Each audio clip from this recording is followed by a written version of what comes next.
So moving on to item 564, 2021.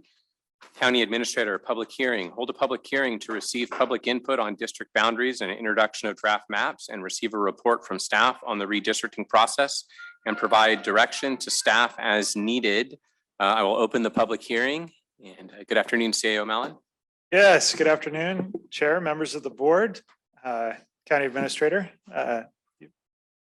Sorry, I got thrown off when he said CEO Mallon. Kevin Mallon, Yuba County Administrator, for those in the audience.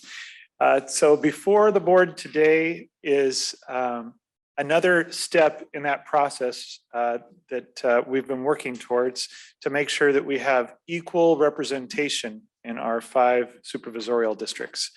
And I have a little PowerPoint presentation here to just kind of revisit where we're at in the process and then next steps moving forward. So by way of background for today, you know, we're gonna kind of go over what's precipitating the need to go through this redistricting process, what growth has occurred, what growth do we anticipate, factors that will influence the redistricting process, and then most importantly, making sure that the public is aware of what's going on so that we gather public input before the board makes a decision on how best to redraw the lines for these boundaries. All right, so and sorry if this sounds repetitive, but I think we've talked about it the last couple times. You know, we have the census once every 10 years. And it's very important that as a result of that census that we have equal representation and even down at the county level. And so that means that we need to revisit our supervisorial district boundaries to make sure that we have equal population. Now there is some kind of plus or minus that's allowed, the kind of the 5% rule. But as I'll show you here in a minute, we had enough population growth that we're not within that 5% rule on most of our current districts as they're drawn. All right, there's also been some legislative changes at the state level. I'm wanting to make sure that the process is as open as possible to the public, fair, equitable. And so part of that is ensuring that there's adequate workshops where the public has an opportunity to voice their opinion on the process, and so that's one of the reasons for the workshop today, and then also why we have our website that we've created for this to make sure that we have robust public interaction. Now there was also when these laws were enacted at the state level, that was pre-COVID, and they thought we were going to have quite a bit more time. And unfortunately, the Census Bureau definitely got behind on getting the information out to jurisdictions so that we could do the redistricting process, which has kind of truncated things for us. But we're still trying to meet the intent of the legislation that was passed by the state. So we have federal laws that are influencing the redistricting process. The state has added to that. But ultimately, when you look at redistricting principles, you know, we're trying to minimize that, you know, that shift so that we don't just throw out the current district boundaries and just start all over and rearrange things. You know, that there's logic to it, kind of respecting continuity in office. And then also, we talked about this earlier in the board meeting today, communities of interest. Even Yuba County itself, we feel like our county is a community of interest with other like counties. And that was a letter the board approved earlier today to voice its concern as part of the state's redistricting process. All right, so our timeline, we received the information from the Census Bureau back in September. We had our first public meeting in September as well. And then that brings us to today's meeting, another public meeting. We have released some kind of draft maps. We call them examples, options, whatever you want to call it. But what those maps represent, and I'll get to them in a minute, is kind of our first stab at how to to ensure we have that equal representation. We illustrated them in a couple of different ways, and I'll walk through those with the board later. But since those maps have been released as part of our agenda packet, we've already began to receive public input even before this workshop today via our website. I believe we've had over 20 emails come in from residents, voicing concerns about, hey, I live in this community and I want to be attached. I want to be represented by this district, and this is why. So, which is interesting, right? Which is good that we have the public interaction already this early on in the process. And so the goal is to continue that dialogue with the public, gather that public input along with input from the board today, and then package that input up and have another public meeting on December 6th, where the board considers all of this information and provides staff direction on which of the options that are in play the board prefers, and then staff will finalize that map and have that available for public review for a minimum of 7 days before the board adopts the new district boundaries on December 14th. Now, I know that's kind of a truncated timeline. It's unfortunate just because we had to wait till September to get the information from the Census Bureau, but we do have a hard deadline of December 15th to have new boundaries in place so that candidates that are ready to file know whether or not they reside in the district they want to file in. So anyway, so that's kind of our timeline. So why we need to redistrict? I mentioned this earlier, that 5% rule. So with our current population, does this up at the top kind of? I guess you can see it. Okay, you can kind of see the column to the far right gives you an idea of how far each district is currently drawn, the deviation in population from what would be the average. Our population grew by nearly 10,000 people from the 2010 census to the 2020 census, and it didn't grow evenly, throughout the 5 districts. Some grew quite a bit more than others, and so you have the ideal population count for a district would be 16,300 people. I guess the closest to that would be District 2 in its current configuration. But if you look at the other ones, we have, like for example, District 3, which is below that. District 5 is the most below that ideal. It grew the least over the last decade. And then you can see District 4 with 18,500 people grew the most over the last decade, followed closely by District 1.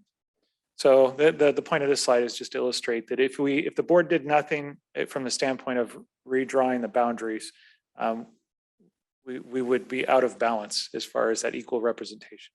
So something has to be done. I know there was a conversation with the Sutter County Board of Supervisors at a meeting recently on redistricting, and actually Sutter County grew so little over the last decade that they actually have that as an option, that they could leave their boundaries as is and still be within that 5%. But for Yuba County, we've had a significant amount of growth. All right. So I just wanted to provide a little background on what's going to go, our thought process that we're going through before we present some potential maps to balance out the population.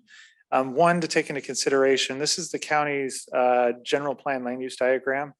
And I just want to have this as a point of reference. The county, when it adopted the general plan back in 2011, really created a valley growth boundary. And really that's where you're going to have the urban level of growth, kind of your high volume growth, which is indicated in a blue line along the map. Now, all of the green that's in Yuba County, that's our natural resources area. That's area where you're really going to see minimal growth. That's your ag land, your forest lands, grazing lands, et cetera. And then in yellow are the rural communities, primarily in our foothills and then upper mountainous regions. So just wanted to, that's kind of a frame of reference as you kind of think through where the county has grown over the last decade and where it's going to continue to grow. All right, the other thing to take into consideration when we look at changing boundaries is considering all of the other special districts that also have to go through an election process, and where and this is really important for our elections office. You don't want to inadvertently move a supervisorial district boundary where it crosses slightly with another special district that has an election, and you have to have a special ballot type just for maybe like half of a street or part of a street. So we do our best to try and reconcile as we adjust supervisorial district boundaries, that they coincide as best we can with special district boundaries. And so this map, and I have this map we can zoom in on if we need to in the future, but it just kind of illustrates that there's quite a few special districts that have elections. You have fire districts and community service districts, et cetera, and school districts. All right, so with those considerations, and I'm gonna cruise through the process part of this here, but I want to show the two illustrations, the two options that we've come up with using the population growth and considering the special districts, and I'll zoom into these in detail in the future. But I just wanted to illustrate here on this the PowerPoint specifically the population count that this example here, which we called option 1, we were able to keep each of the 5 districts very close to that 16,000, 300 number, so that we would have equal population representation. And then also we were tracking other demographic information as well as we put this together. And then moving on to option 2, same thing. We were trying our best to stay true to that equal population representation. All right, and so I'm going to get back to these in detail in a minute, but because there's too hard to see on that PowerPoint slide. We were able to zoom in at the parcel area, so I'll do that in a minute. So the maps we actually have up on our county website right now for the public to look at, and they're in a, and I'll pull it up here in a minute. They're in an interactive form. You can zoom in and really see down to the street level, where the district boundaries are. And then for those that have an opinion about one of the options that's out there, or maybe have another option that we haven't considered yet that they would like to offer up, the public has the ability. There's different tools out there that are available to them, and so we have links on that website where you can actually pull up one of those options and then modify it, and then you could resubmit that to the county as Joe Citizen, that hey, have you considered my option here that is a potential. So trying our best to have the ability for the public to weigh in on this process. All right, so get involved is the bottom line on that.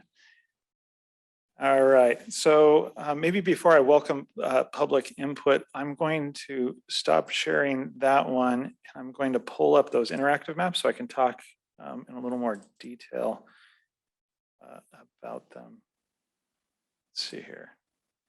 So let me walk through. Yes, and I'll zoom in here in a minute, and maybe I'll just walk through districts 1, 2, 3, 4 at a time. And so this is a link that's on our county website right now, so the public can do the same thing. And so the pink, purple, whatever you want to call that color. I'm not a color guy, but that this would represent the kind of the boundary of District 1 and our example 1. And it follows the levee and then follows Hamilton Smartsville Road out to, let's see here. So it's kind of the edge of, this is an open field right here north of Yuba College for reference. The Sunshine and Sunset roads kind of dead end into it. And then it would come down to Linda Avenue, North Beale Road, and then down Griffith. I'm sorry, down Linda Avenue. I got ahead of myself. That comes on over here to Griffith, and then down Griffith to Earl. And then cross. Oh, okay. Here, let me zoom back out just a little bit. Yes. I believe that's somewhere in this area. Yes. Yes. And so under this, and I'll get to it in a minute, in order to balance, and this is really a District 2 driven issue where District 2 years ago was primarily the city of Marysville. City of Marysville has a population of about 12,000 people. Well, now with the 2020 census, District 2 needs to represent 16,300 people. So you need to find 4,300 people outside of the city of Marysville. So this option would continue into the West Linda area, District 2, to pick up enough population to meet that 16,300. And by doing that, it kind of influences the footprint of District 1 as illustrated there. And I guess I kind of jumped to District 2, but District 2, there really isn't anything changed on this particular option from what the current boundary is, other than the extension further into West Linda to make that population. And this option for what it means for District 3, I'm going to zoom back out, kind of a larger footprint.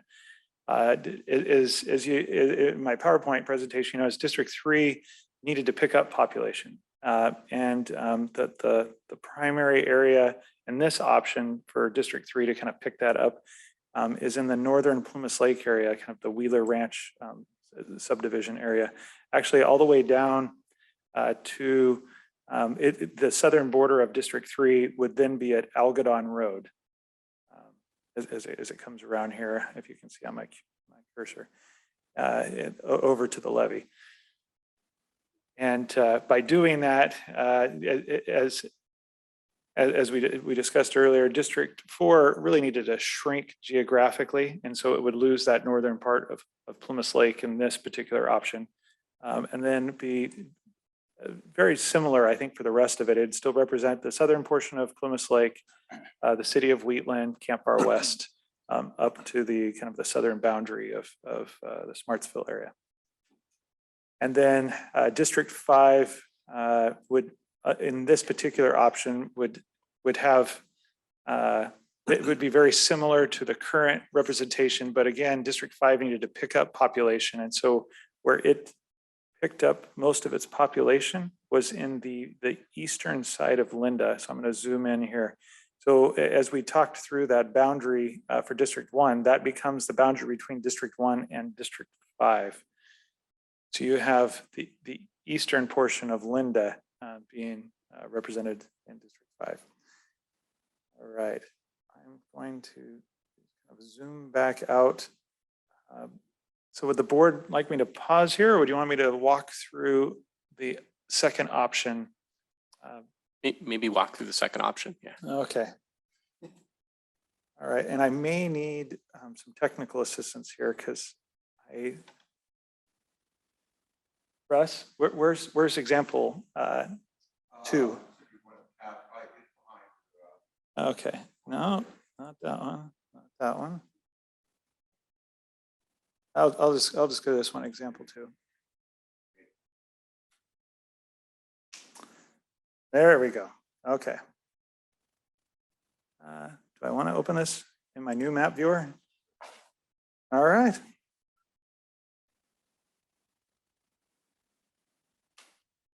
There we go.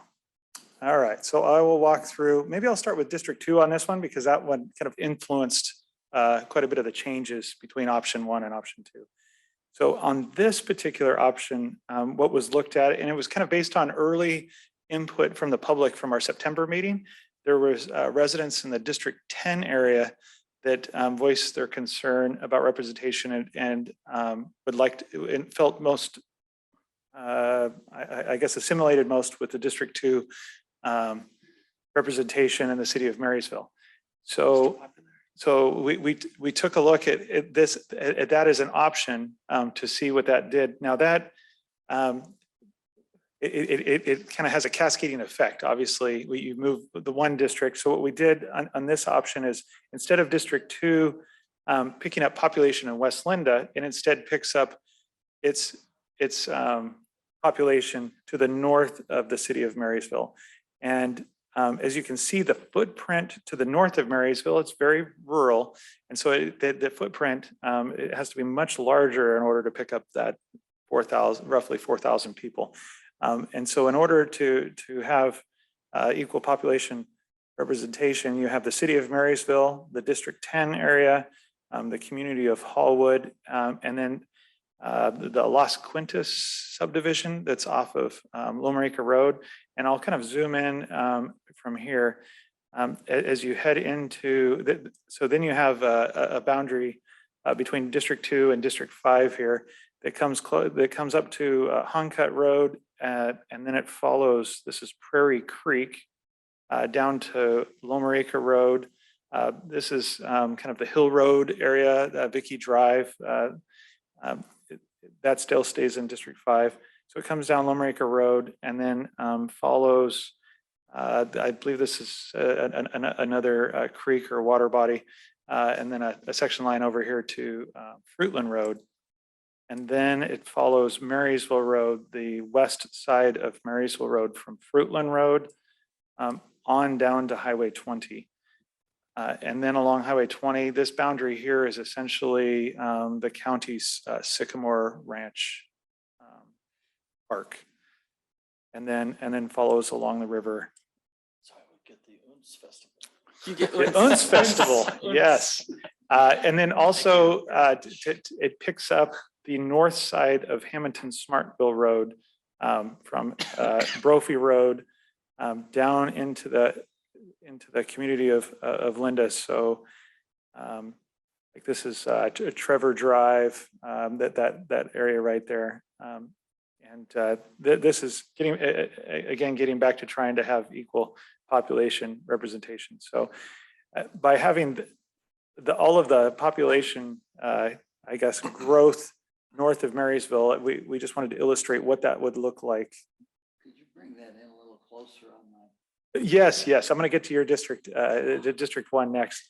But I just wanted to, it obviously that shift to the north really pushes around. Now District 5 needs to pick up the population that was lost north of Marysville, in addition to the population it needed to gain to match with the other districts. And so which drives into District 1, District 5.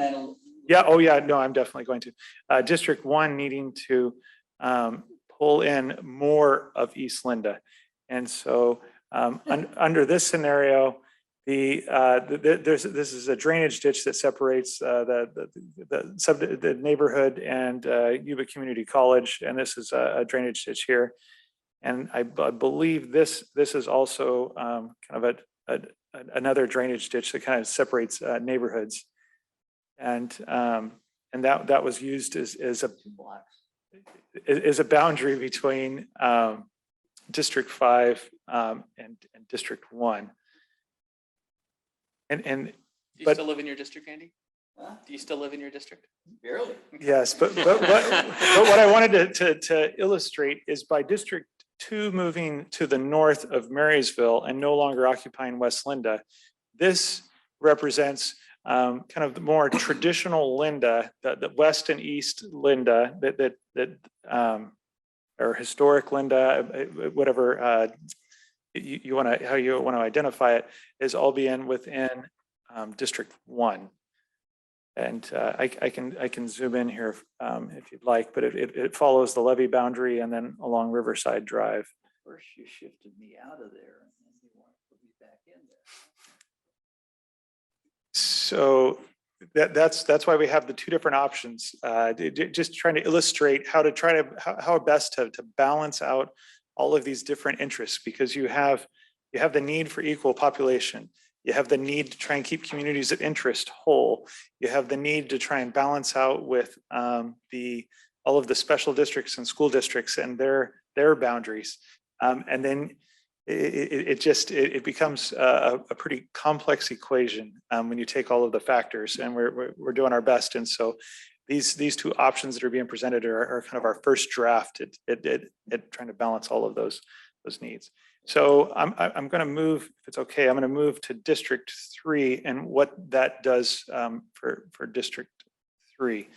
So in this scenario on District 3, because District 1 is not encroaching down here, that preserves more population in District 3 to the north, and by doing so, kind of enables the boundary between District 3 and District 4 to be kind of outside the Plumas Lake specific plan. So the boundary would be at Ella, and then down Arboga Road to Plumas Arboga Road would be kind of your boundary between those two districts.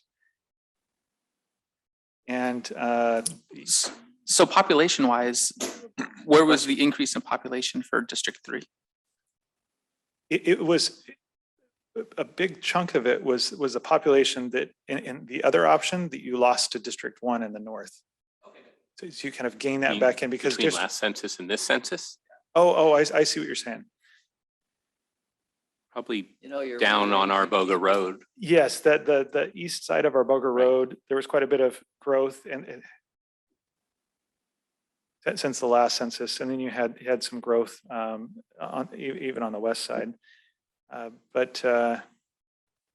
that's a good question as far as how does the math work?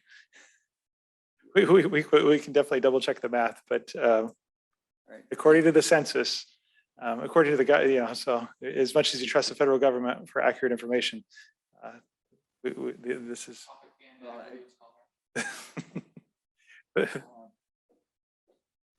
Option 1 for me is staying more along the lines that we did 10 years ago. Whereas 2, you're just flipping back to what I used to be in 09 and 10. And so that's, if I could, I'll walk through the remainder of this, and that's what I wanted to talk through with the board. And really for today, it's not so much about the board saying we want option 1 or option 2. It's more of just feedback from the board along with feedback from the public, and then we'll take all of that feedback, and maybe there's an option 1A and 1B and 2A and 2B or whatever, and those are based on all of the feedback, and then the board can talk through that at the December 6th meeting and tell us of those what's the preferred option, so that we can have the board vote on that on December 14th. So what this option 2 illustrates is Plumas Lake is wholly in District 4 under this scenario, which means that District 4 then has to kind of take away some of the population that was over on the east side of the county, kind of balance that out, which was picked up by District 5. So I will zoom back out on this. Yeah, so getting back to kind of the themes. So the option 1 theme, let me see if it'll toggle okay here. The option 1 theme was in essence a continuation, starting with District 2, a continuation of what occurred in 2010, where District 2 had to go somewhere and District 2 went into a portion of West Linda. And so the option 1 is basically a continuation of that. It just having District 2 represent more of West Linda. Shoot, did I lose my, let's see here. And then option 2 is taking a look at some of that early feedback from the public, and what would that look like if District 2 didn't continue into West Linda and instead went to the north. And maybe I'll pause there. And do we want to take public comment first, or do you want board probably public comment and then board comment? yeah, if we could. Okay. So are we ready for that then? Yes. Yeah. Okay. So do we want to start with maybe public comment in the room, and then we'll go to public comment on Zoom?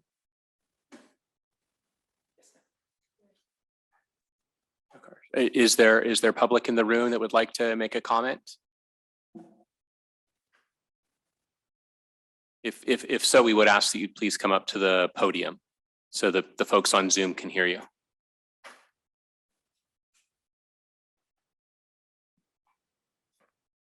The one over there should be fine too. Yeah. Just make sure you speak into the I'm Kathleen mic. Leader, and I live in East Marysville. My brother Ray Pynchon is here. He lives on Cedar Lane, where Poplar Tea is in. So we represent, District 2 right now. What we are concerned about, we kind of wonder if any consideration has been given to the number of Democrat and Republican in all this switch. I believe one of the rules that he listed at the very beginning is they were not going to be looking at that. So we're not supposed to look at that. Is that right? Right. We're not supposed to intentionally load a district one way or the other. However, on the one option, you are heavily loading it when you put East and West Linda together. But Marysville has taken the strip between East and West Linda because they wanted the tax base from Walmart. So is that going to be addressed with Marysville and let them have that back if we go out and catch District 10? And are we going to have development out in District 10 then to compensate? What's going to happen? We need to look down the road at whole picture and not just a temporary fix. Walmart is in an unincorporated area. So what you're talking about, I think, is the city of Marysville wants that tax base. Exactly. And so this doesn't affect what the city limits are. This is for the voting district. So the city limits. Exactly, but Marysville especially wanted that, and it is part of Linda. They can't have it. They can't It's, have it. It's unincorporated area, so they can't get it. So anyway, is our tax base going to be affected at all? No. So the district boundaries really just change who the supervisor is that represents that area. It doesn't Exactly. change school districts or what community you're in or anything like that. It really is just who represents you. And so, the goal is you have to make them fairly even, and then you want to try to keep communities together to the best of your ability. Okay, the other thing is with the new development that's going on from Feather River Boulevard, Alicia, Cedar Lane. Has that population been taken into consideration for this? Because it's just being built right now, but within a year or so, it should have a pretty substantial population. Yeah, a very valid concern, and something that down in my district, and I live in Plumas Lake and represent Plumas Lake and Wheatland in District 4. And something that even since the census data, which was where people lived as of, I think, April 1st, 2020, there's been significant growth in Plumas Lake since that time. Right. We can't count those people. So we can't count the people, we can only count the people that where they lived on April 1st, 2020. And while we can consider where future development might occur, we can't count those numbers.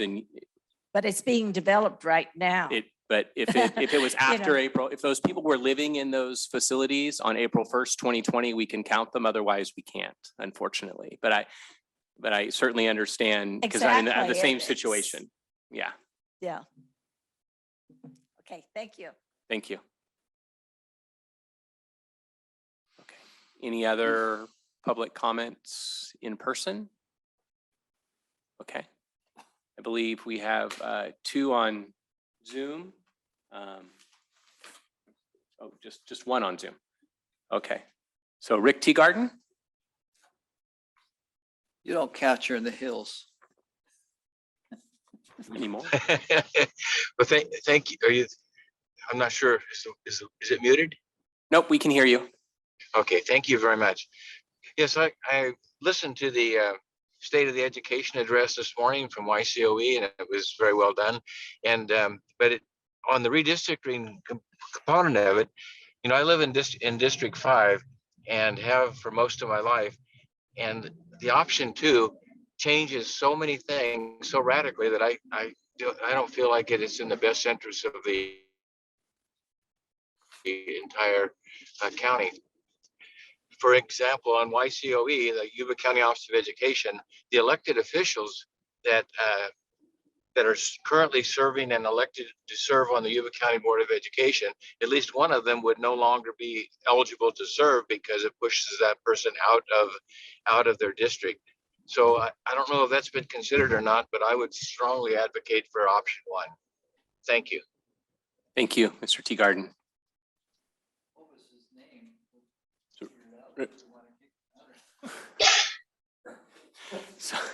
So, any additional public comment on Zoom? Okay, Mary, if you could just call them out, that'd be great, since I can't see who has their hand raised. So, Okay, Desiree,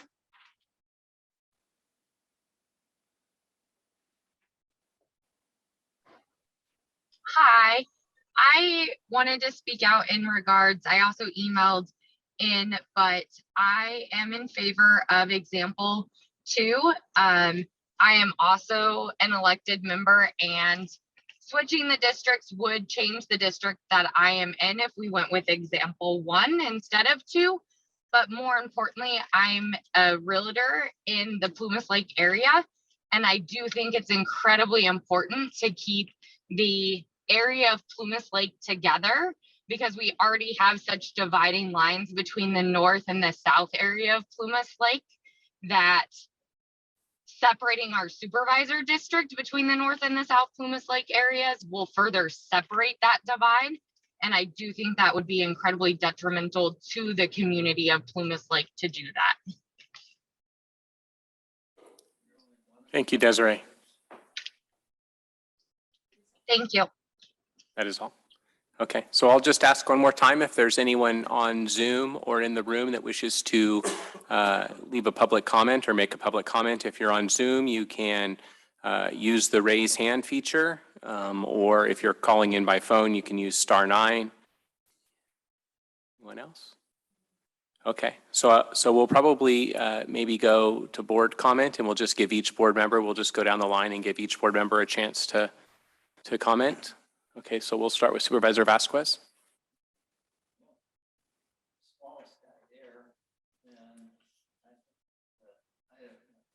Example 1 will have the least disruption of area, because I'm going back into areas of West Linda and it just kind of throws my campaign off, that's for sure. But whatever you decide, I'm all for, but I prefer number 1. So if I could, so today is really getting some preliminary feedback from the board members, and I would encourage each board member, you can use the interactive map, take a look at it. Are there things that that jump out at you, you know, that or maybe there's areas in your community where you might want to reach out to community members and let them know what's happening, just so we have as much input as possible. These are just preliminary illustrations, Sure. to show how we could balance the It's population. like cutting the baby in half here, King Solomon, you know, but Gary and I have both had the biggest growth, Plumas Lake and Linda, and I worked real hard with some of these contractors here as far as getting stuff going on there, But whatever you guys decide, I'll serve. So- Never asked. Supervisor Blazer? Maybe before it's whatever that, ultimately the Board of Supervisors, getting back to my process. So the 5 of you are going to need to vote on a preferred alternative by December 14th. Okay. And so we kind of have a tight timeline. So ideally on December 6th, the board's giving staff some direction on which one you would like staff to notice as the preferred option. And then you'll vote on it on December 14th. Okay. My preferred option is number 1. So if I understand this right, then the West Linda portion of District 2 would move into District 3 on option number 2. I See think here. most of it moves into actually District 1. 1. Most of it District moves 1, I into get- District 1. Yeah, I so- get the people from West Linda back, Oh, okay. Yeah, which is not a bad thing. If you want, what I can do is, let me see if this will, if it'll work, stay zoomed in. I'm gonna see if it'll let me toggle between the examples. Well, it kind of, Fancy. yeah, See? fancy. So this is option 2, and so you have pretty much all of West Linda in District 1, along with a kind of historic Linda and then a portion of East Linda. And then in option 1, that's where it pretty much all of West Linda stays or goes to District 2. And then that means more of East Linda and a portion of kind of northern Olivers. I'm not sure if that's even a term, but it is now, would go into District 1. So I always felt that that portion of West Linda, the demographics and the issues and everything match up better with maybe 3 or 1 than with 2. So I would be leaning towards example number 2, which would include some Hallwood and District 10, correct? That's Yeah, correct. so I would lean in that direction. I like West Linda, I'll take them. But my question is, if we can look at the original, I don't understand where my calculation, because I need 2,000 people is what I'm hearing. I assume most of it in option 2, that's all uninhabited where I spread up. And that's uninhabited for option 2. So I was just curious where it is. Do you have the original that we can look at for comparison? Yes, let me see if what's the easiest way to, I think I can pull it up here. Make my own tools. How do I get started? Oh, resources and maps. There you go. Sorry. Extra click. So here's existing, the existing boundary map for District 3. And So all the stuff where I reached down further south of Wheeler Ranch, but not Wheeler Ranch, that is where the shift is then? Is that, no, I'm not following where my 2,000 so- more are. So I think it's mostly on, I think you're getting a little bit on the north end in example 2 that you don't have currently. I'm not positive. let me click back to this one. Oh, Go to example 2. Maybe not. example 2. So you're kind of squared off there at I think you go a little bit further north, or but I'm not positive. the extension of Earl Road, yeah, to Pasado. So like, for example, there's a mobile home park right here, and I don't believe that was in before. I think that was kind of, I see what you're saying. It doesn't seem like you're getting that. Yeah, I just, That- 2,000 people is what I need, right? no, you didn't need 2,000 people. I believe you, I have to pull up the presentation, unless Jamie has it off the top of her head. You grew slightly less than the other 2, but I believe you were more on the like 800 people range. Okay. Because you grabbed a bunch of people on Arboga Road from the new development that happened there. Okay. Yeah, in this area and in this area since 2010. Let's see. Jamie, you don't know everything off the top of your head? You don't have the count of each census block yet memorized? Right. So as far as, do you have any feedback then based on the two options, or? I guess I'll look into it more. Okay. I'll take it all.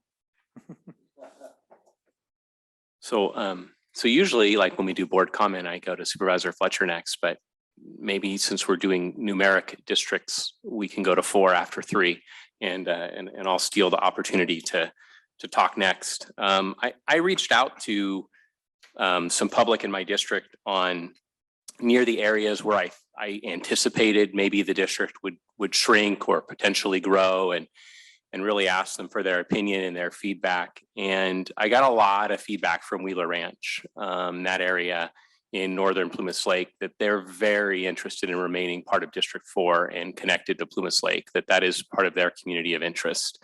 And they felt that, having the supervisor that represents Plumas Lake represent them as well is very important to them. And I certainly encourage them to email the county, and I think they have. I also had some interesting conversations with the residents out in the Camp Far West area. And I know in both of the proposed examples, the Camp Far West area is remaining in District 4. But before we had draft maps, I wasn't sure if that was going to be the case. So I wanted to reach out to them and understand, do they feel more connected and aligned to Wheatland, which is what their mailing address is, and where, they would do most of their shopping and so they have kind of a social and economic connection to the city of Wheatland. But their issues, and this kind of came out in the discussion I had with the residents, their issues are very much more foothill related than Wheatland, Plumas Lake, and the ag areas. I mean, lack of broadband, wildfires, underfunded CSAs and gravel roads. I mean, lots of things that Supervisor Fletcher knows a lot about. And so it was kind of an interesting conversation. And most folks did say they preferred to be represented by the supervisor who represents the Wheatland area. But I just wanted to kind of throw that out, as far as their input. And so based on that, I think map 2 really takes that input that I received from my constituents and really takes that into consideration, or option 2. And so I think that's pretty important. So I would say, I think, some other, so I guess that'd be my primary input. I mean, there's a few things here and there, that if I had the magic marker that I might change, but and just tweak a few things. But overall, I think it represents, the community that I represent fairly well. So, and anyway, so Supervisor Fletcher. Okay, time for the big dog to talk here, I guess, where all the land is. So I suspect that we actually need an option 3 and 4. Looking at the maps and trying to keep the continuity of the communities, some kind of consistency. I like the idea of Marysville expanding a bit to the north, but not as large as I see here. I think the foothills actually comes closer, if I were going to use a dividing line, would probably be the railroad tracks that head north, and everything west of the railroad tracks would probably be in the Marysville district. And that would increase their size. On the south side, I do believe that Camp Far West area would suit the 5th district better. And it would make sense to pick up that area. To compensate for that, then the more of the urban area in East Linda, I would dedicate to some other district, which would be the compensation. Clearly, the development in the future is in the valley, not in the foothills. That's not where the foothills is designed to go. I don't see it happening in the next 10 years. Beyond that, who knows? But if I were going to modify it a bit, I'd like to see what those numbers really look like if you took that kind of map. And again, I'll probably have to play with it a bit myself and just kind of bring it back in some kind of an order. Unfortunately, the 5th district, I don't see any other way, but it's going to grow in size to still remain in the numbers that are appropriate. Initially, even if the numbers were a little bit larger in the 5th district, within a number of years, you're going to find the population is growing down below, which will balance that out. So those were my thoughts today. Looks like you need an increase in car allowance. Someone's going to need that. Well, and, and I guess one thing maybe to look at talking about, a third option might be, if you did extend the 5th district a little further to the west in the north part of the county and a little further to the south in the east part of the county. And then obviously maybe, back out of the East Linda area and then a little bit, give, more of that to I would assume District 1. But then obviously, what do you do on the other side of the freeway? And if I need to grow a little bit too, right? I mean, I could maybe push to the north a little and District 3 could push to the north a little. And then I think the question is, what do you do with District 2? I guess that's the challenge. If you take that approach, it seems kind of gets squeezed in there. I'm not sure. Maybe if I could, so that I believe the railroad track that is this line right here. The community of Hallwood is in here. Would you see something like the railroad track and then Woodruff Lane and then along the highway, maybe something along? I'm just trying to so that I can understand. Well, until you actually use the numbers, I don't know exactly where the population is, but use any of those areas by adjusting. If you were to use the railroads completely south and everything to the west, that's a simple map. But what does that mean in numbers? Right. And then to pick up numbers, you may have to cut it in there somewhere and adjust appropriately. I'm kind of thinking that Hallwood still fits within the 5th district, but if you got to balance the numbers, and that's what you have to do. The green section west and north of Linda, there's nobody living in any of that area, right? That's essentially river bottom. So you're right. I think it was the way that the census blocks were formed. And so for our first draft, you could easily cut it off. I was just curious. And it doesn't change. I didn't have a lot of constituents down there that I recalled. No, there's plenty of orchards. All right. So under that scenario where there's a portion of this of District 2 that goes away, I guess that would be the question if we were going to do a third option. Does it push back into West Linda? Maybe you leave that portion of West Linda as is, and then they'd have to represent East Linda, or does it make more sense for whatever's pushed back into Linda for District 2 that it's in one area, whether it's east or west? I think Where's the Habitat buildings at? Is that in the blue or pink right now? It's in the blue, right? Are you referring to the sweat equity? Well, there's a couple different Habitat projects, but they're building single family homes out here. Okay. And then That's the one I was talking about. Okay. Yes. So staff will work on that, and I can already see where we can have a 2A, 2B scenario. Okay. Additional comments from the board? Clearly directed, right? With 5 different opinions plus the public. It's no easy task, right?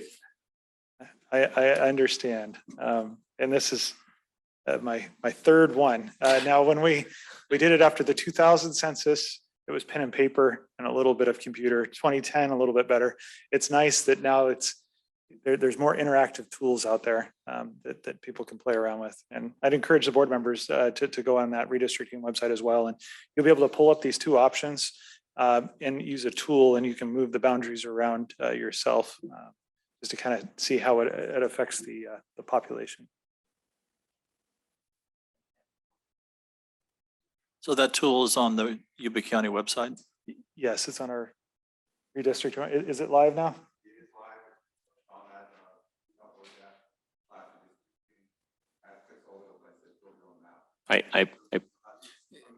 I played with it a little last night. Russ gave me a heads up. He'd posted it, and you know, it actually works a little easier than the tool I had played with before, and Russ did all the work. I mean, he's got the maps pre-populated in there. You just have to kind of create an account and then click on the link and copy the map into your account, and then you can play with it.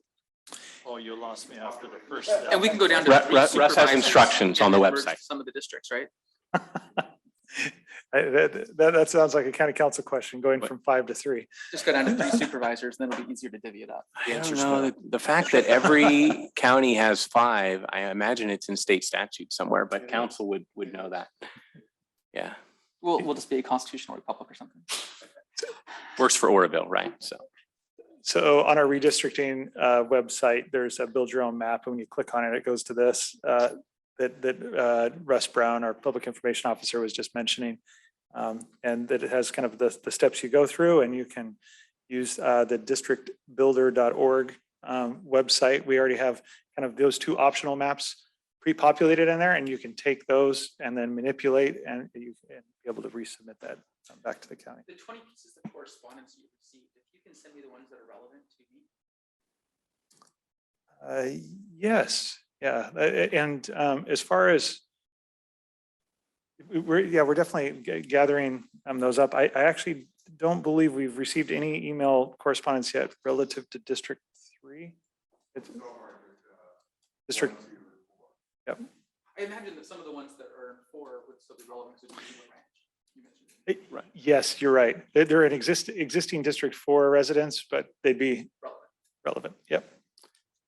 I did hear, I think they were going to send an email, but I just, while we're on that topic, I did hear from I don't know if it's District 10 or Foothill resident, but they did express support for having District 10 be part of the Marysville district as opposed to the Foothill district.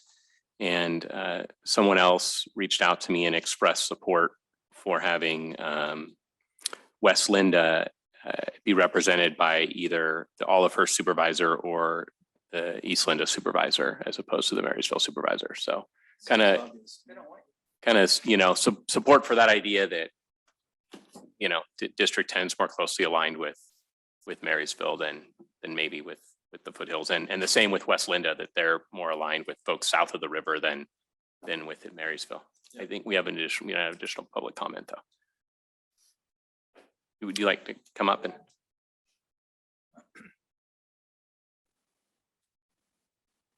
Okay, Kathy Leader again.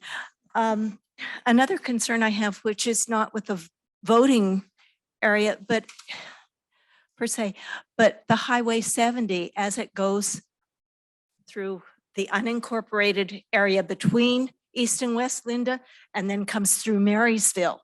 We have some major traffic problems, major, that we share because between from about 3:30, 3:45 on to after 5 o'clock, traffic south of town may be blocked clear down to Oliver's. And that cuts off his entrance from the West Linda area on. Marysville, when I need to go either south or over to Yuba City, we get an area that is blocked. Yeah. And it would be really nice to have people from both areas that could get together and petition Caltrans, let them know what our problems are and push for. Yeah, better- so we can't really delve into that. That's not an agendized item right now at this part of the meeting. So we're Exactly, prohibited but- from talking about it. But I Yeah. think everyone sitting up here would agree with you that that's a need in the community. Exactly, and that's And why we we talked would about like- something earlier, even it's an earlier part of our meeting. So So Kevin, on the website, does it indicate that this really is only a districting issue? Doesn't talk about taxes, doesn't have any relevance. And somewhere on there that it is a full board that represents the entire county, that you have a district, that you represent a district, but you're also a county supervisor first. might be worthwhile to make that statement somewhere on that website. We've talked internally about that, making sure that people know that changing the district boundaries doesn't change your zip code, your community name, like all those type of things. This is just about equal representation, so that there's 5 people representing equal population for the county as a whole, Great. as you make decisions. Good. Thank you. Okay, just one last check, I guess, Mary. Is there anyone on Zoom that wishes to make a comment before I close the public hearing? Okay, I'm going to go ahead and close the public hearing, and if there's nothing else from Kevin or the board, we will adjourn the meeting. Is it? And I guess just kind of stay tuned. So we will take this input and as soon as possible, try to put out another option so that there's adequate time for the public to digest. Okay, great. Thank you. Thank As you. long as you don't get more than 2 or Meeting 3 adjourned. blocks